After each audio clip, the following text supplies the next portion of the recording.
Ampifaliana mandrakariva trano ny arabananao mpanaraka ny fampianarana soratra masina eto amin'ny pejy zava-manahirany vehivavy mivantana kokoa aminareo vehivavy génération Z sy ny aoriany izao fampianarana mahakasika ny fiby izao. Fiby na foiby ao amin'ny baiboly malagasy dia vehivavy anankiray nanana ny naha izy azy nanao ny asa misiona ary tsy mba nanambady, tsy voatonona ao amin'ny baiboly hoe nanambady aman-janaka izy nefa dia tena nanana ny naha izy azy. Ny amantanako kokoa an'izao afatra zao antsika vehivavy génération Z sy ny makany fa tsy ho an'ireo vehivavy génération X sy ny makany aloha dia tsy dia tandrifo loatra amin'izy ireo ny filazana fa vehivavy feno isika. Tsy voatery hoe tsy maintsy manambady na tsy maintsy mananjanaka vao tena vehivavy fa noharian'Andriamanitra ho vehivavy atsika, tsy izay toetra hamaritan'olona hoe vehivavy atsika zay vao tena vehivavy fa Andriamanitra no namorona atsika ho vehivavy tsy mila pression sociale, tsy mila pression familiale fa vehivavy atsika tahaka ny Fibi tsy voatery hoe tsy maintsy manambady, tsy voatery antsoina hoe madama zay vao tena vehivavy ary tsy voatery hoe qui se comporter arak'izay eritreretan'olona hoe ny atao hoe vehivavy dia mipetraka tsara ao an-tokantrano tsy miteny tsy mamaly manaiky ampirafesina manaiky ampijaliana, zany ny atao hoe vehivavy. Tsy mahasambatra antsika vehivavy tsony amin'ny andron'ny génération antsika ankehitriny ny mipetraka ao anatin'izany famefepefeny fiarahamonina zany na dia izay ary ny tena nanana ny naha izy azy sy zava-dehibe indrindra tamin'ny vehivavy hatramin'izay fa hoy izay fiteninay boaka Majunga zay hoe lalitra koa fa adala lehilahy koa fa lefaka aza ankinina aminazy ny maha-vehivavy anao. Farany taona rahateo moa zao fomba fiteny malagasy mbola fampiasa foana hatramin'izay hoe rehefa tadidiko hatramin'izay rehefa le manao tsinitsinina reny rehefa misotrosotro amin'ny vera dia hoe mba nambady amin'ny farany taona mba nambady amin'ny farany taona ohatrany tena ultime amin'ny vehivavy sy ny lehilahy sasany koa zany ilay hoe tsy maintsy manambady fa i Fibi tompoko dia tsy voatery niankina tamin'ny vadiny, tsy voalaza ny baiboly hoe nanambady izy fa nanao soamantsara ny asan'Andriamanitra, tena vehivavy modely fa tsy arak'ilay feritreretan'ny fiarahamonina hoe ny vehivavy célibatera na ny vehivavy tsy manambady sy tsy mananjanaka dia tsy tena vehivavy. Raha ohatra amin'ny farany ary ny fampianarana fa mialohan'ny hirosoantsika amin'ny fampianarana satria alahady faharoa amin'ny advento androany, alahady voalohany amin'ny volana desambra androany 7 desambra fa efa alahady faharoa sahady amin'ny advento zany hoe alahady roa sisa dia ho tonga ny krismasy dia hiaraka ampirehitra nyity labozia anankiroa ity tsika izay fomba mampanao ny fiangonana moa izy ity nefa azo atao any an-tokantrano koa ho mariky ny fiambelana amin'ny advento zany dia isaky ny alahady amin'ny advento dia mamindrehitra labozia anankiray zany hoe tamin'ny alahady voalohany teo nandrehitra labozia anankiray, amin'izao alahady faharoa zao tsika mandrehitra labozia faharoa, amin'ny alahady fahatelo sy fahaefatra rehefa mirehitra ny labozia anankiefatra dia tapitra zay ny alahady efatra ny advento dia tonga ny krismasy ampirehetintsika amin'izay ilay tena fahazavana ilay Andriamanitra tonga nofo tonga teto amin'izao tontolo izao zay moa ilay maha krismasy ny krismasy. Fa ireo savahitrany amin'ny fampianarana antsika araky ny afatra araky ny lesona lehibe indrindra ny raisintsika teo zany dia izao Andriamanitra no namorona ny fanambadiana mazava ho azy any amin'ny Genesis zany dia mazava fa tsy organisation sociale namboarin'olombelona ny fanambadiany lahy sy ny vavy. Amin'izao moa efa maro be ny karazam-panambadiana namboarin'olombelona fa ny namboarin'Andriamanitra araky ny Genesis dia lehilahy anankiray sy vehivavy anankiray no mpivady ary ny nanamboaran'Andriamanitra ny Eva dia ho vadiny adama. Nefa tsy izany fotsiny ihany no mahavehivavy any Eva fa ho arahantsika amin'ny fampianarana rehefa avy eo fa sy ny anambady amin'ny faran'ny taona tompoko no tanjona rehefa vehivavy na lehilahy fa namboarin'Andriamanitra ho olombelona ho sambatra sy hanompo azy isika olombelona na manambady na tsy manambady satria ao amin'ny baiboly dia tena be dia be ny lehilahy sy vehivavy manambady fa misy koa ilay antsoina hoe ionoka izany hoe tsy manambady na sitrapony ny tsy hanambady na sitrapon'olona hafa no tsy mampanambady anazy ho arahantsika amin'ny antsipiriany zany fa tahaka ny Marta sy i Fiby izay vehivavy anankiroa ny anarantsika ny fanesy tao amin'ny testameta vaovao dia tsy mba niankina tamin'ny vadiny ny nahatena vehivavy sy nampiasan'Andriamanitra anazy fa izany hoe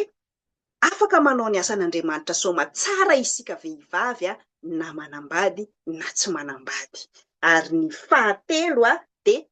afatra ho antsika rehetrarehetra tsy ny vehivavy sy ny lehilahy selibatera ihany fa ho antsika ray aman-dreny indrindrandrindra sy fiarahamonina hoe aza mba hifaneriterena io fanambadiana io tompoko fa Andriamanitra ara tsy nanery any Adama hanambady any Eva. Ary ny soratra masina miteny hoe aza terena ny fitiavana raha mbola tsy hifoha fa ny vehivavy dia tena vehivavy ary ny lehilahy dia tena lehilahy na manambady na tsy manambady na dia voalaza ara fa hoe tsy tsara raha irery fa tsy voatery ny fanambadiana ihany no tsy mahairery. Izay zany no velabelarintsika amin'izao fampianarana fa 120 momba ny vehivavy ao amin'ny baiboly izay anarantsika momba ny Fiby izao. Araka ny efa hitantsika amin'ny famitinana aza dino mbola tsy taranao raha zao vao andray anjara amin'ilay fifaninanana zahoana 5,000 ariary amin'ny alatsinainy 15 Desambra. Sorata ao amin'ny commentaire any amin'ilay fifaninanana izay zavatra 10 fantatrao momba ny Fiby. Izany hoe raha mbola tsy nahita mihitsy ny ianao tamin'ilay famitinana efa nomeko tany dia mbola mahafantatra bebe kokoa momba ny Fiby izany ianao androany na dia hoe nifantoka kokoa amin'ireo lesona 3 momba ny hoe tsy voatery tsy maintsy hanambady ny vehivavy Andriamanitra no namorona ny fanambadiana ary aza mifaneritery fa Andriamanitra no tompony sy mpandahatra ny amin'ny mahalahy sy mahavehivavy fa tsy voatery hoe ny fananana vady sy ny fananana zanaka. Dia atomboka antsika avy hatrany amin'ilay hoe Andriamanitra no namorona ny fanambadiana. Ity fampianarana ity zany tsy hoe hitonanareo ohatra nakah koa za hoe misara vady za moa zany dia fier d'être divorcé satria tena natsiaro afaka mihitsy ny rehefa afaka tao anatin'ny tokantrano izay nampahory ahy. Na izany ara tsy ny tokantrano rehetrarehetra no mampahory ny zandrinay roa vavy zao ny anankiray vao nankalaza ny 15 taona ny mariaziny zareo tamin'ity Desambra ity, ilay anankiray faharoa hankalaza ny 10 taona ny mariazindreo koa amin'ity Desambra ity ihany mamanay sy dadanay ny fanambady tao anatin'ny 30 taona tena mijoro vavolombelona zany zareo fa nahita fifaliana ry zareo ao anaty tokantrano tsy mora ny manambady. Za aloha dia nahita 2 taona fotsiny ihany nanambady officiellement fa tena hoe ny fahasarotana rehetrarehetra raha vao tsy ny rotonta no miara-miatrika an'ilay izy dia tsy mandeha mihitsy io. Matoa miaraka anontaniana ilay lehilahy sy ilay vehivavy hoe hifanambady ve nareo fa tsy misy ny teriterena dia miaraka responsable koa zany mihazona an'ilay tokantrano. Fa tsy mety io raha hoe lehilahy foana anao no nikoty anakah anao nangataka anakah tamin'ny ray aman-dreniko tany dia ataovy izay ampandeha ny tokantrano ity, tsy mety zany. Na hoe anao efa nalaina efa nisaromana voaly ianao izay anaovako anao dia anao no tokony tsy maintsy miaritra foana atao anatin'ny tokantrano ity ry vehivavy. Tsy izany ny atao hoe fanambadiana sy tokantrano fa ny rotonta ilay niara-ny fanaiky tany amin'ny voalohany no miara-miady rehefa tonga ny olana ary mifankatia. Fa tsy hoe ianareo lehilahy tiava ny vadinareo dia ny vehivavy tsy maninona na dia tsy tia. Fa tsy maintsy mifankatia. Samy tia na ny lahy na ny vavy ary mifanaja. Fa tsy hoe ianareo vehivavy ihany manekeny vadinareo dia ny lehilahy tsy manaiky izay zavatra teneniny vadiny mihitsy. Io moa zany no isan'ny tena fampianarana mamono ny ankamaroantsika vehivavy. Efa tokantrano efa hita zao fa lehilahy adala tsy manaiky an' Jesosy ho lohany intsony no miseho hoe tsy maintsy lohan'ilay vadiny ihany. Zao ny adinon'ny fiangonana, indrindra ny pastera sy ny mpitory-teny lehilahy. Ny lehilahy izay lohan'ny tokantrano dia mila manana an' Jesosy ho lohany koa. Ny mahalohany an' Jesosy dia tsy nisehoseho, tsy nanao forse, tsy nampahory. Fa ny nahalohany an' Jesosy dia izy mihitsy no nanolo tena ho faty hamonjeny ny fiangonana, ilay vatan'ny Kristy ozy ny katolika, ilay mahafiangonana ny fiangonana dia ilay vatana manontolo misy rantsana samihafa ao. Izany hoe raha teo lehilahy ho lohany ankonana zany ianao dia mila mianatra ny mahalohany araka an' Jesosy, fa tsy ilay lohany pouvoir isehosehoana, hanambanimbaniana sy hampahoriana, satria Jesosy lohan'ny fiangonana dia tsy mba mampahory ny fiangonana. Ity koa dia tena teolojia populaire malaza hoe Jesosy mampitondra hazo fijaliana. Tamin'ny vina Jesosy no teny anao hoe ndeso ty hazo fijaliana ty. Ny mifanohitra amin'izay nataon'i Jesosy nentiny ilay hazo fijaliana tokony hoentintsika. Izay moa ny kolotsaina ty andrefana. Hoe vehivavy zany eritreretiny hoe fanaka malemilemy dia hoentin'ny lehilahy izay entana rehetrarehetra. Ny lehilahy ty ivelany no manokatra varavarana ho an'ny vehivavy aty andrefana azafady. Ny lehilahy no mitondra entana, ny batany sakina sakamain'ny vehivavy azy satria eritreretiny hoe malemilemy ilay vehivavy. Izany no ilay modelina lehilahy lohany miahy, miaro, mitondra an'izay mavesatra, fa tsy hoe lohany. Misy lehilahy zany teo lohany baikobaiko izy nefa tsy mandray an'ilay responsabilité mahalohany, fa teo lohany amin'izay avantageny fotsiny, fa tsy lohany amin'ny inconvénientny. Ny atao hoe lohany dia ianao no mamaha ny olana, ianao no mitarika, ianao no tokevitra dia mitaona ny rantsambatana rehetra ampitiavana. Zay no mahatonga an'Andriamanitra miteny amin'ny lehilahy aloha hoe tiava ny vadinao. Ny vady tiana no afaka taritina amin'ny fitiavana, ary vehivavy matsapa hoe tiana no afaka manaiky ny fitarihan'ny vadiny. Fa tsy fifaneriterena. Raha antery fa tsy atsitrapony anekenao ny vadinao ry vehivavy dia voadobla ianao satria ilay fo no jeren'Andriamanitra. Manaiky amin'ny fifaliana ve ianao? Sa manaiky noho ny henatra ny hafa? Sa manaiky satria tsisy azo anoharana raha vao miala tato za dia tsy afaka hiasa ozy ny eritreritrao, fa io vatana nomen'Andriamanitra anao sy ny saina sy ny fahalalana nomenanao io zany atao inona no hoe tsy afaka anao ninona ianao raha tsy ilay lehilahy no eo. Averiko ihany tena narabaiko ireo zandrinay mankalaza ny 15 taona sy 10 taona ny mariazindreo ireo. Tena tsara ny manambady, ary za dia isan'ny naniry ary mbola maniry hanambady. Fa izao tsy natao hamonoana tena. Tsy voatery hoe manambady ianao vao vehivavy. Tsy nanambady Fibi, fa nampiasa ny naha-leader anazy, nampandrosoana ny fiangonana tao a Roma sy tany a Korinto. tsy nanambady izy fa nanana na izy azy ara-bola, nanana ny position maha-patron teo amin'ny fiarahamonina,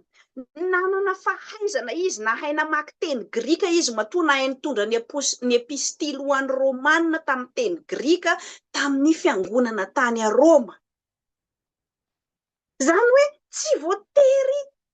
ny vehivavy rehetrarehetra ny anarantsika tany amin'ny testameta taloha araky ny tetiarana zay natolotry matio de tsy nisy voatonona reo vehivavy reo raha tsy tamin'ny alalan'ny vadiny avy tamin'ny taranaka Joda.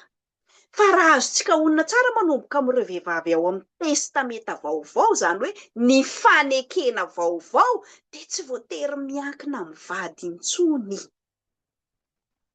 Fa hitantsika tsara fa i Marta sy Fibi de tsy taranak'iza tsy vadin'iza tsony rehefa manomboka aty amin'ny fanekena vaovao. Misy fanekena samihafa manko nataon'Andriamanitra hamonjena antsika olombelona. Isan'ny malaza indrindra ilay fanekena tamin'ny Abrahama, ilay rainy mino rehetra, nampanantena ny tany Kanana ny taranaky Abrahama, ny taranaky Israely, Andriamanitra de tena tanteraka tokoa izany rehefa nanao ny fanekena taloha tamin'ny Mosesy izy, teo ny nanomezan'Andriamanitra n'ilay didy 10 ny fanekena mahafiangonana ny jiosy. Teo zany zay voateraka ilay judaisma mifototra amin'ny didy 10 fanekena amin'ny lalàna tamin'ny Abrahama sy tamin'ny Mosesy, lehilahy daholo reo. Fa rehefa nanao ny fanekena vaovao tamin'ny testameta vaovao Andriamanitra, de i Maria, vehivavy virjiny, mbola tsy nanambady fa mbola nanana fofombady, no nanaovan'Andriamanitra ny fanekena vaovao. Zany hoe tsy voatery hiankina amin'ny fanambadiana intsony ny famonjena antsika vehivavy amin'ny fanekena vaovao, fa samy amarinina amin'ny finoany ny tsirairay. Rehefa tonga Jesosy any amin'ny rahona lanitra, ozy ny Apokalipsy, de isy 2 lahy na 2 vavy any an-tsasy eo am-pitotoam-bary, ny ray ho raisina, ny ray ho avela, zany hoe tsy mifampiankinankina hoe iza ny vadinao, iza ny ankohonanao, iza ny miara-mivavaka aminao, ny hamonjenanao ry vehivavy, fa ny finoanao. Zay no finoantsika protestanta indrindrandrindra, samy hamarinan'Andriamanitra amin'ny finoany an Jesosy. Tsy ny asa ataonao, tsy hoe mamonoa tena de miasa ohatran'ny Marta na aza manambady mihitsy, fa manaova asan'i Jesosy foana tahaka ny Fibi. Tsy zay koa, satria tamin'ny taonjato 15 ka hatraty amin'ny taonjato 19 aty de ny maselibatera indray ny eritreretina fa mahavovonjy. Zay no mahatonga ny pretra sy ny masera mbola tsy avela manambady amin'ny tradisiona katolika, mbola mitazona an'izany hoe masina kokoa indray hony rehefa tsy manambady. Fa atsika kristianina protestanta de tsy manankina ny famonjena antsika amin'izay zavatra ataotsika, na hanambady na tsy hanambady, na hamono tena amin'ny asa fanompoana, na voantso amin'ny ora 110. Zany hoe be dia be mantsy no za de tao anatiny ary micomprendre antsika vehivavy, mieritreritra indrindra sika ilay nanao eny teo amin'ny alitara rehefa nanao mariazy za tompo, de nanao eny teo amin'ny alitara. Pastera vita ordinasiona ny vady nataoko eny teo amin'ny alitara. Fa rehefa tsy ilay eny no iainana ao anaty tokantrano fa mivadika tsia, tsy anao rery no hitazona an'io eninao io, ka hoe tsy vonjena mandrakizay ianao rehefa misara-bady. Amin'ny katolika no sakramenta ny fanambadiana, iray amin'ireo sakramenta 7 ka tena iankinam-pamonjena amin'ny teolojia katolika ny fanamasinam-panambadiana. Fa amintsika protestanta matoa natao 2 fotsiny ny sakramenta, ny batisa sy ny fanasan-tompo. misy antony sy élément samihafa anazavana an'izany dia tsy ankinan'ny famonjenantsika vehivavy intsony ny maha manambady sy tsy maha manambady ary ny misarabady. Fa i Fibi dia nofidian'Andriamanitra tsy niankina tamin'ny vadiny ary nampiasainy Paoly na dia tsy nanambady. I Fibi no teolôjiana namaky sy nitory ny epistily ho an'ny Romanina voalohany satria izy no voalazan'ny Romanina fa 9 no lazainy Paoly fa nitondra n'ilay taratasy ho an'ny fiangonana tany a Roma. Zany hoe talohandry rain'ny fiangonana Augustin sy Lutera sy izay nisitona ny teolojia rehetrarehetra tao amin'ny epistily araka ny Romanina dia i Fibi no nanao efitenin'ny Romanina voalohany ao amin'ny Romanina izay epistily nosoratan'ny Paoly araka ny voalazan'ny mpitarika nefa nampitondrainy vehivavy tsy nanambady no ifotoran'ny teolojia maro indrindra amintsika fiangonana kristianina, indrindra isika protestanta. Izay no mahatonga antsika protestanta mbola misy ny masera protestanta, ny efitsika moa zao manana masera mamre. Ny luteranina ao apotony ao Alemana izay nipoiran'ny Lutera zao dia mbola misy ny masera luteranina tsy manambady, fa misy koa ny mompera sy ny pretra ohatrany amin'ny anglikanina avy any Angletera zao efa manambady. Zany hoe tsy miankina amin'ny maha manambady sy tsy manambady anao intsony ry vehivavy, ny maha vehivavy sy ny maha voavonjy anao, fa ny finoanao an Jesosy. Izay ny lesona voalohany. Ny lesona faharoa dia izao: araka ny nolazaiko teo misy ilay antsoina hoe ionoka, ilay hoe tsy manambady ao amin'ny Baiboly. Efa nisy hatrany amin'ny andron'ny testamenta taloha io. Misy ny lehilahy ionoka, zany hoe misafidy izy tsy hanambady mihitsy sy vehivavy mazava ho azy. Fa misy koa noterena tsy maintsy tsy mahazo manambady, ohatra hoe ny lehilahy izay natao mpiambina ny vadin'ny mpanjaka sy mpiasan'ny mpanjaka zao ohatra, dia esorina mihitsy ny maha lehilahy azy ilay taovam-pananahany fa lehilahy ihany izy. Tahaka izany koa ohatra zao amin'ny toerana misy an'ilay hoe famorana vehivavy, esorina mihitsy ilay taovam-pananahana maha vehivavy, na izy manontolo na amin'ny ampahany, fa vehivavy ihany izy. Fa tsy izany koa nefa no maha tena mpanompon'Andriamanitra anao. Isan'ny teolôjiana tena izy rery moa mandrak'androany tao anatin'ny 150 taona no nahazo doctorat en théologie amin'ny fiangonana loteranina malagasy, Nentor Razovelo Mariety, dia nanapa-kevitra izy tsy hanambady, tsy te hanambady izy, tena hoe tsy. Za moa dia za dia tena isany hoe raha ampitahaina amin'ny Paoly sy Timoty zany dia ohatran'ny Timoty kely teo akaikiny teo mihitsy satria ny nahafantarako anazy moa zany dia nandimbony andraikitra ny tao amin'ny fiangonana loteranina eran-tany za. Izy no komity tao 2003 ka hatramin'ny 2010 dia izany nandimby anazy 2010 ka hatramin'ny 2017, dia tena niraisiny ohatran'izany dia tena ilazany karazana sekret samihafa mihitsy, dia sa manontany anazy mihitsy koa zany za hoe anao zany hoany to dia tsy ary nisy lehilahy mba tianao mihitsy ny tamin'ny fiainanao, anao tamin'ny mamaneny lava tao dia tsy nomeny mamaneny lava vady mihitsy na indray mandeha aza, dia tsy ary mba te hoe te hanambady, te hanana vady hiaraka hiterahana zany mihitsy ve ho anao, fa dia manangan-janaka foana. Dia izy moa dia tena niteny mihitsy hoe nisy fotoana ihany zaho izy tany amin'ny classe de seconde tany nitsiry fitiavana, fa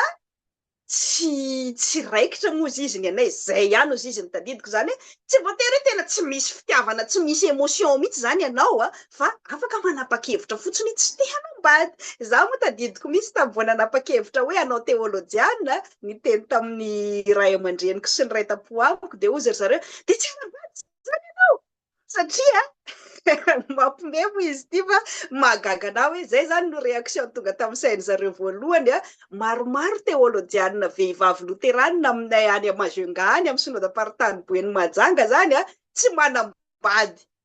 fa hoe teolojiana de ohatrany hoe eritreretiny zareo nefa maro teolojiana any amin'ny SPB ma tena manambady ny akamaroany manambady pastora misy tena tsy manambady pastora mihitsiny fa nagaganao maninona zany eritreretiny zareo hoe rehefa no teolojiana rehefa hanompo an'Andriamanitra de tsy manambady zay anatin'ny sainy ao tsy nieritreretiko moa zany hoe ho divorcé za am'izao fa tsy misy ifandraisany am'izay le izy fa tsy mifamatotra zany io le hoe tsy maintsy honoka anao na tsy maintsy manambady ianao vo lehilahy na vo vehivavy tsy miankina mitaovam-pananahanao ny maha lehilahy sy ny maha vehivavy anao raha jerentsika am'ireo lehilahy le tapana ny taovam-pananany na vehivavy esorina ny taovam-pananany reo mbola lehilahy ihany izy mbola vehivavy ihany izy amintsika malagasy ara moa rehefa hoe lehilahy tsy mifora de hoe ohatra tsy lehilahy raha vao tsy mifora satria zay no isan'ny fomba amam-panaotsika hoe misy lafiny ara-tsiantifika moa izy iny ara-pahasalamana hoe tena mahasalama kokoa lay esorina iny misy zavatra esorina amin'ny taovam-pananan'ny lehilahy iny raha mifanohitra amin'ny famorana vehivavy de voapirofo ara-tsiantifika na de fomba amam-panao ara amin'ny toerana maro samihafa any Afrika de hoe tsy mahasalama ny vehivavy mihitsy ny vao maika raha tena hoe tsy misy fahafinaretana ara-nofo mihitsy ilay vehivavy esorina ny taovam-pananany manontolona amin'ny ampahany amin'ny famorana vehivavy fa tsy miankina amin'izay tsy misy fiankinany amin'ny hoe manambady ianao na tsy manambady ianao ny famonjenanao sy ny mahamasina kokoa anao fa Andriamanitra no mandamina Andriamanitra no mahalala hoe mahasoa anao ve ny manambady misy vady efa nomanino anao ve fa tsy manery izy rehefa nanorina ny Eva Andriamanitra tsy hoe hoforony ho vadiny Adama fotsiny ary tsy nataony ao présence ny Adama kory arana hoe avy Adama hiaraka amin'akanao amorona ny vady hanjakazakahanao na navelan'Andriamanitra natory mihitsy aza i Adama mba hanehoan'Andriamanitra hoe zaho Andriamanitra no manamboatra ka nanamboarako ny lehilahy ihany no anamboarako ny vehivavy koa tsy mila fanampiany lehilahy Andriamanitra nanamboatra antsika vehivavy zany hoe tsy mila fanampiany lehilahy koa Andriamanitra rehefa hamonjy antsika vehivavy marina fa nisy ilay taola-tehezany Adama nanamboarana ny Eva fa na tsy nisy an'io taolana io aza de hain'Andriamanitra foana nanamboatra ny Eva tsy niankina tamin'ny Adama fa Andriamanitra maha-Andriamanitra anazy amin'ny teolojiantsika kristianina no nisafidy hoe misy ampahany ain'ilay lehilahy izay ilay mahasilaky ny ainanazy maha-iray azy mivady netiny nanamboatra fa tsy hoe nitenenin'Andriamanitra Eva nanamboarako anao ho vadiny Adama ihany noforonon'Andriamanitra Eva rehefa natory Adama tsy nisy fandraisana andraikitra ny Adama mihitsy na de kely ara tamin'ny famoronana ny Eva fa izy ara tsy ao korao hoe nisy taola-tehezana nesorina tao amin'ny tao ary ilay taola-tehezana araky ny fanazavan'ny teolojiana maro azy de tsy hoe taolana ty amin'ny loha hatao hibaikobaiko ny lehilahy na taolana any amin'ny faladia ka natao ho hitsakitsahany lehilahy fa natao eto antehezana eto zany hoe miralenta mitovy samy namboarin'Andriamanitra samy manana safidy samy manana émotion samy manana vatana samy manana tanjaka samy manana fahalemena fa natao hiaraka hanohy ny asa famoronana Izay no nilana ny fanambadiana napetrak'Andriamanitra amintsika olombelona, lehilahy sy ny vehivavy. Izay ilay endrik'Andriamanitra amintsika lehilahy sy vehivavy. Samy manana n'io fanama olombelona io na lehilahy na vehivavy, fa tsy ohatra ny finoana tamin'ny andro ny antikité hoe ny vehivavy tsy manam-panahy loatra tahaka ny lehilahy, na ny vehivavy tsy tena olombelona feno tahaka ny lehilahy, na ny vehivavy ozy ny taty andrefana hoe tsy manana niveau intellectuel mitovy amin'ny lehilahy ka noferaperana tamin'ny zavatra maro amin'izao andro iainantsika zao. Efa misy hatramin'ny vehivavy piloty, vehivavy manao ny zavatra rehetrarehetra vitan'ny lehilahy. Tsy misy zavatra vitan'ny lehilahy ka tsy vitan'ny vehivavy amin'izao andro iainantsika zao. Samy manana n'io endrik'Andriamanitra io isika, na dia en général ara tsy mitovy, ohatra hoe samy manana émotion na lehilahy na vehivavy, samy manana niveau intellectuel na lehilahy na vehivavy, samy manana niveau spirituel na lehilahy na vehivavy, samy manana herim-batana. Hitantsika fa efa misy amin'izao ny vehivavy commandant, ministry ny folo alin-dahy, na dia mbola tsy hoe folo alin-dahy ara-ny anarany, efa misy vehivavy folo alin-dahy, efa ministra, efa mpitarika, efa mitambasy, efa miaraka mikotrana, efa mahavita ny vitan'ny lehilahy rehetrarehetra. Fa tsy miankina amin'ny hoe fitaovam-pananahana na miankina amin'ny hoe manambady sy tsy manambady intsony amin'izao andro iainantsika zao. Zay ny antefahan'ny afatrako amin'ny génération ankehitriny, indrindra ianareo génération Z, ianareo nahavita ny zavatra tsy vitan'ny génération talohanareo rehetra. Za isan'ny génération Y, naniry ny amita ny zavatra vitanareo, zany hoe tsy izy tsony ty zavatra iainan'ny génération nareo taloha ty, fa mila hovaina. Efa tsy mifanaraka amin'ny zava-misy intsony. Efa firy antsika vehivavy, efa omena fahefana, efa omena lalana afaka aleo tena, dia mbola isika ihany no mampiankina antsika amin'ny lehilahy. Ny lehilahy rehefa tsy menatra tsony, zany hoe miankina ara-bola amin'ny vehivavy zany, fa irehareana indray ara no manana mama sosy hono. Dia isika vehivavy efa manana ny maizy azy atsika, hatramin'ny mama sosy aza ny sasany, dia mbola mihevitra hoe tsy mahavelona ny tenany, tsy vehivavy feno raha tsy miankina amin'le lehilahy. Nefa ilay lehilahy zany no miankina aminazy. Tena ilay fiarahamonina, ilay fomba taloha, ilay fotom-pisainana tonga amin'le lesona fahatelo no maneritery atsika. Za personnellement dia tena nahatsapa mihitsy hoe voateritery. Zay dia tsy niterena mivantana, fa ankolaka zandrinay vehivavy zao dia isan'ny tena hoe narirarira foana teo hoe tokony ny zoky no manambady aloha, fa raha vao tsy manambady aloha ny zoky dia tavela eo tsy manambady tsony. Dia tena nampanaovina fomba mihitsy ny ara zay hoe manome tso-drano an'le zandriko mihitsy za nalefa nanambady talohako, dia tsy maintsy nomena cadeau za le zandriko zany, tsy maintsy manome cadeau anaka alohan'izy anambady, ialana amin'io fomba io. Tsy misy maharatsy an'izany, tsy misy maharatsy an'ilay fomba tsika hoe ny zoky aloha, ny zoky tokony manambady aloha. Tsy misy maharatsy an'izany mihitsy ny ane, fa misy ny exception. Lasa antery za dia nahatsiaro ohatrany hoe voateritery foana, isaka ny miresaka dia mbola tsy manambady foana ve, mbola tsy hanambady foana, nefa ilay fitiavako mbola tsy mety mifoa dia ho tereko ahoana. Andriamanitra aza miteny aza terena io raha mbola tsy hifoha, fa lasa mandeha amin'ny faneriteren'olombelona fotsiny ianao. Dia lasa tsy hisitrak'Andriamanitra, lasa ilay mahaendrik'Andriamanitra anao afaka misafidy esorina aminao. Dia normal raha mitsofoka anatina tokantrano tsy araka an'Andriamanitra anao, na dia nentinareo taria amin'ny alitara taria. Andriamanitra anie tsy ohatra ny Andriamanitra izay eritreretintsika hoe rehefa tsy sitrapony dia ataony izay tsy atanteraka anazy dia saboteny. Andriamanitra tsy manao sabotage zany. Endrik'Andriamanitra nomeny antsika ny afaka misafidy izay tiantsika atao dia avelany antsika na tsy hanaraka ny sitrapony aza. Firy ny olona ate, firy ny olona miteny ratsy an'Andriamanitra, fa avelany eo. Ozy Andriamanitra velao iarahan'ireo ny vary sy ny tsiparifary fa mbola tsy tonga ny fotoana arivo taona ny famelan-keloka tao mpibebahana izao ny atao hoe androm-pahasoavana afaka mibebaka daholy afaka manao izay tiany atao daholy ny olona mandra-pahatapitra ny fofinainy fa tsy misy hoe tsy maintsy manao an'izao anao voavovonjy na teriterenao ivelambelany ny zavatra ataonao voavovonjy tsy vehivavy ianao raha tsy manambady teriterena nefa ny vady tompoko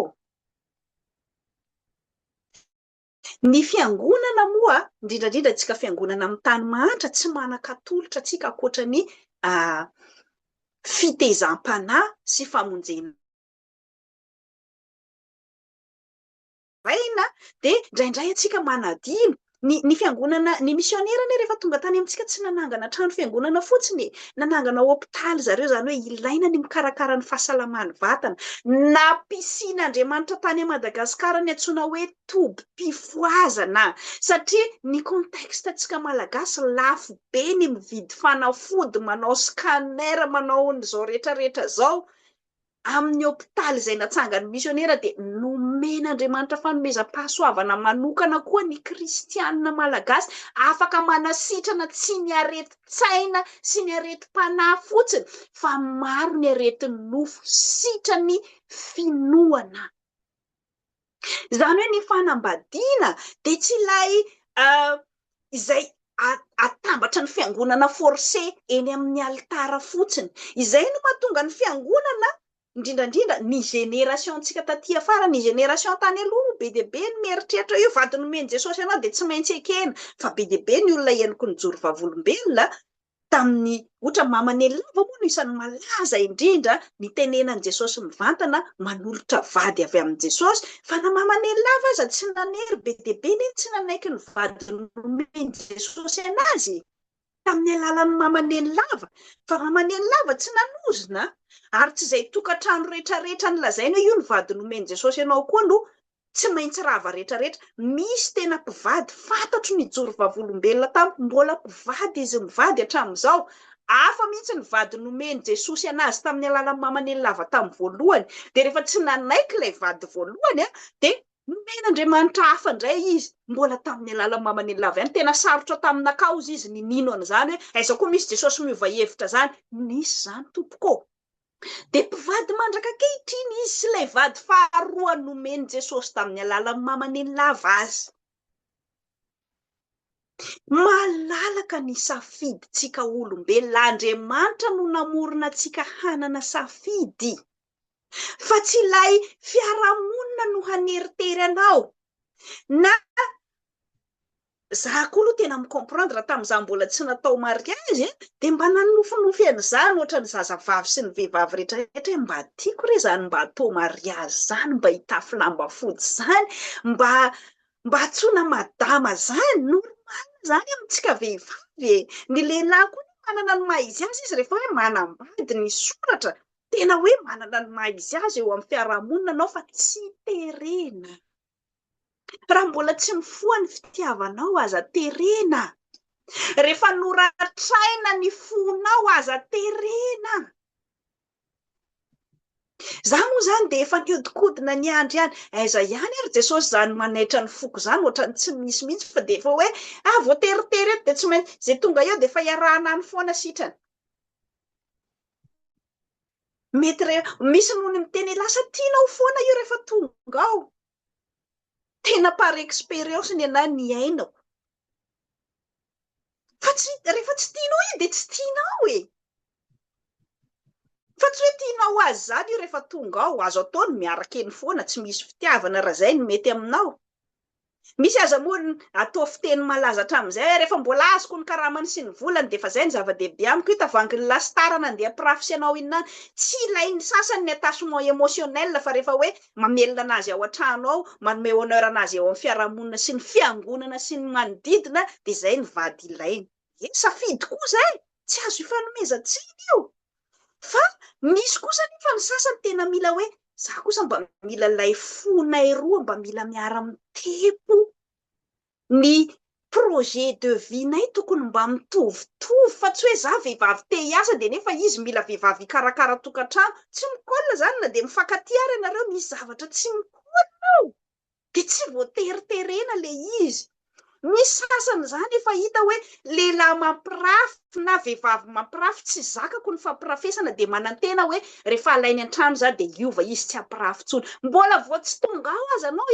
efa fampirafesana tsy misy vehivavy mazaka fampirafesana za tena gaga maheno vehivavy be deabe miteny hoe any anakah aloha tsy rarahiko lehilahy tsy maintsy hampirafy fa rehefa za fotsiny ataony mariazy rehefa za apetraka ny ao an-trano ao de ampy anazy safidy koa zany. Fa aza terena ohatran'izany ny hafa. Raha ny vehivavy génération taloha rehetrarehetra nanaiky an'izany nety tamin'ny fiainany zany mety hoe tsy afaka mamelona ny zanany izy tsisy azony atao rehefa misaraka amin'ilay vadiny de ny safidy an'izany izy tsy maninona fa aza terena amin'izany tsony ilay génération aty afara.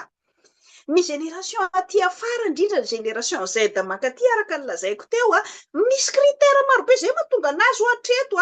mba afaka ny pression be tsy maintsy misy manontany mbola tsy hanambady foana any de tena mba mijery an'izay tena mety amiko hoe amiko kosa zany vady zany mba miatirena aloha izy physiquement za zao tsy tiako mihitsy raha vao lehilahy fohy noho iza zany no atao vadiko ohatrany tena tsy miatirena mihitsy ny fizikan'ny lehilahy fohy zao ohatra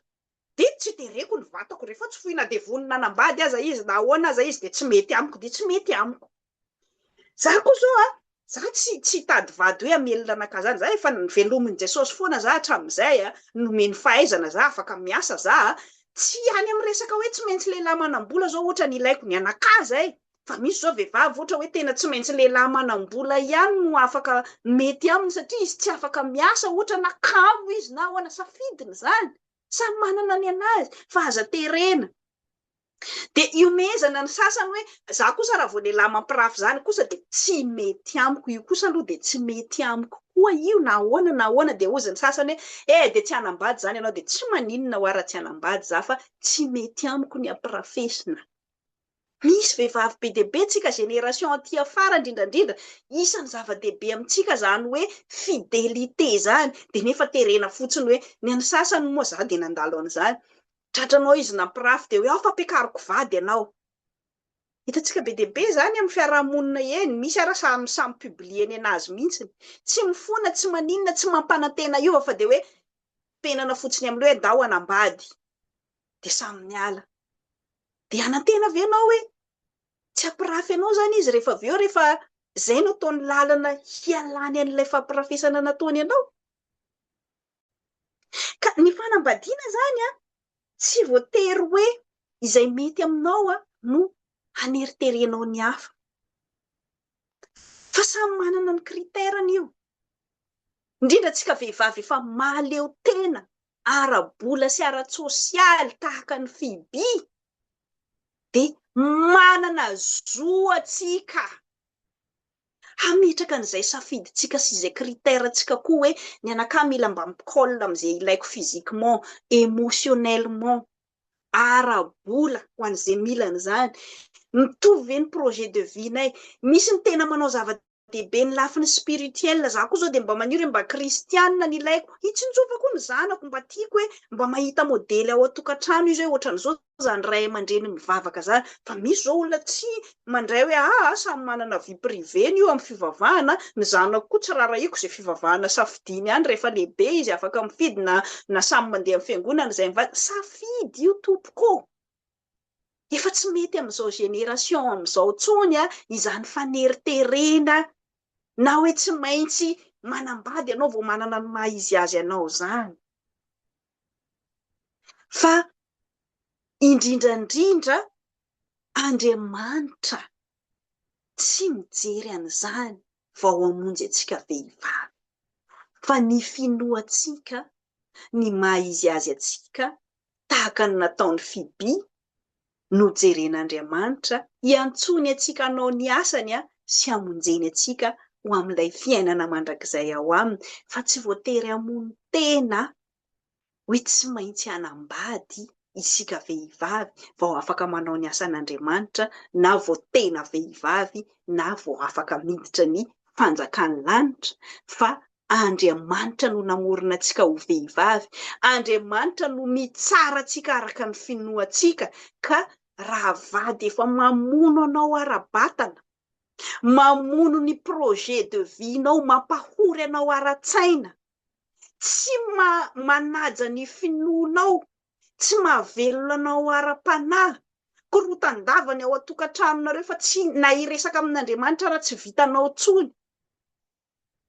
Tsy ankinin'Andriamanitra amin'izany tompoko ny famonjenantsika vehivavy.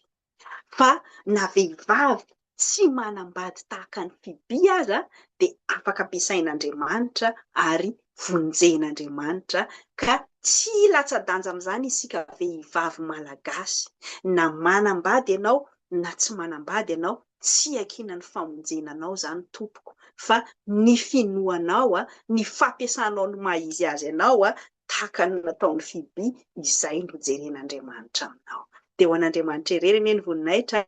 izay efa azy hatramin'ny taloha indrindra ka ho mandrakizay. Amen.